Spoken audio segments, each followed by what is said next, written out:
हर हर महादेव मित्रांनो, पंढरपूर आणखी 390 किलोमीटर बाकी आहे. 390 किलोमीटर क्रॉस करूया आपण. 10 ते 12 दिवसात होऊन जाणार हळूहळू. आणि भावांनो, आता संध्याकाळचे वाजले 6:30 आणि हा बघा संध्याकाळचा मोसम एक नंबर वाटते भावांनो. भारी वाटते मोसम बघून.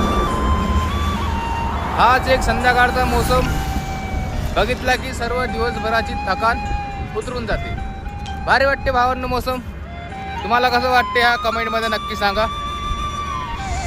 आणि भावांनो, सुनसान सडक हायवे आहे. हायवेवर गाड्या चालत आहेत. विषय नाही. आणखी पुढे बघूया कुठं मंदिर वगैरे भेटलं तिथं झोपूया. आणि संध्याकाळचा मोसम पण लय भारी वाटते. 4 धाम 12 ज्योतिर्लिंग यात्रा आहे भावांनो. 5 ज्योतिर्लिंग कंप्लीट झाले आणि 3 धाम पण कंप्लीट झाले. आता नेक्स्ट धाम आहे आपलं भीमाशंकर. पण भीमाशंकर मंदिर बंद आहे. 3 महिने काम चालू आहे त्या मंदिरचं. तर पहिले पंढरपूरला जाऊया. पंढरपूर आहे इथून 390 किलोमीटर. करूया धीरे धीरे क्रॉस. फक्त तुम्ही साथ नक्की द्या तुमच्या भावाच्या यात्रेमध्ये. कमेंटमध्ये हर हर महादेव नक्की लिहा भावांनो. हर हर महादेव. जय श्री महाकाल. हर हर महादेव.